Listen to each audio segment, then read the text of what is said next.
سەرکوتکردنی حکوومەتی سووریا بۆ ڕاپەڕینی 7 مان درێژخایەن بۆتە هۆی هەڵاتنی بە هەزارەها هاوڵاتیان و سووری بەرەو سنوورەکانی لبنان و تورکیاش.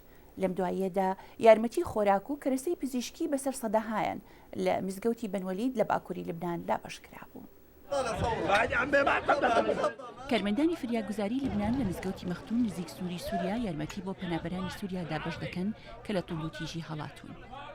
علی محمود الکوردی 6 ساڵان تەمەن زیاتر لە 2 مانگە گەشتۆتە ئەو ناوە و میلیشەکانی سووریا هێرشیان کردبەوە سەر ماڵەکەی و دەموچاو و جستەی 5 ئەندامانی خێزانەکەیان شێواندبوو.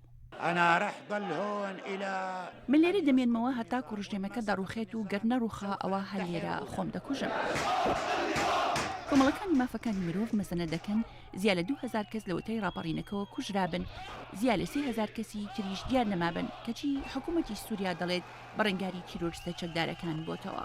عەبدوڵڵا تاسی کارمەندی فریاگوزاری لەگەڵ کۆمەڵی بەختکارانی گەنجان لە بیقاع بۆ گەشەدان و خوێندنی خۆرایی دەڵێت زیا لە 5000 پەنابەری سووری لەم ناوچەیەدان کە سەرەتا پیان وابوو تەنها بۆ چەند ڕۆژێک لێرە دەمێننەوە. بەڵام بە تێپەڕبوونی ڕۆژان ئێستاکە پیان وایە ماوەیەکی درێژخایەن دەمێننەوە و ژمارەیەکیان هەوڵەدەن لەگەڵ خەڵقانی ناوچەکە تێکەڵ ببنەوە، تەنانەت بەرەو گوندەکانی دوورنشین دوورکەوتونەتەوە. قاسم ئەیوبی لە نەخۆشخانەیەکی گەڕۆ کار دەکات، دەڵێ زۆربەی نەخۆشی جەستەیی پەنابەران بریتیە لە هەڵامەت، بەڵام لەسەر ئاستێکی دەرونی ئێجگار بێتاقەتن. ئەوان لە ڕۆژێکی دەرونی نالەباردان مێشکیان هیلاکە و ترساون، تەنانەت دەترسن بە ڤیدیۆ وێنەیان بگیرێت. ئەم حەمزەی 33 ساڵان تەمەن ماوەیەک لەمەوبەر خۆی لە حمص هەڵاتە بوو چونکە هەر 7 منداڵەکەی ترسابوون، بەڵام خۆی وەرەی لەدەست نەداوە. بإذن الله بدي أرجع بإرادتنا بإصرارنا. پشت بە خودا ئێمە دەگەڕینەوە چونکە سوورین ئازادیمان گەڕەکە و دەمانەوێت وەک خەڵقانی تر بژین.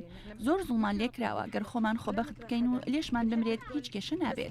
نحن المضطهدين بدنا نشيل الظلم عن نفسنا. عمار تركماني حەسەن حەساد تا ماوەیەک لەمەوبەر ئەفسەری لەشکری سووریا بووە تا ئەو دەمەی لە سنوورەوە هەڵات، دەڵێت چەندەها هەزار سەرباز هەمان هەڵوێسیان وەرگرتووە و بە هەمویان بەرێکی نوێی بەرهەڵستیان پێکەوە ناوە. والله نحن بإذنه تعالى عم نتجمع. پشت بە خودا ئێمە پێکەوە کۆبووینەتەوە بۆ بەرهەڵستیکردنی زۆردار بە شار و بۆ یارمەتی گەلی سووریا، بەڵام بە شێوەیەکی ئاشتیانە. لەم دەمەی ڕاپەڕینەکە بەردەوامە سەرکوتکردنیش زیاتر بوو. سووریەکان داوای یارمەتی نێودەوڵەتی و ئابلوقە و گوشاری دیبلوماتی زیاتر دەکەن، هەرچەندێک کە دەستی وەردانی بیانیان ناوێت چونکە دەخوازن شۆڕشێکی ناتوند و تیژ بێت. ئەم ڕاپۆرتەتان توی دڵی ئەمریکاوە پێشکەشکرا.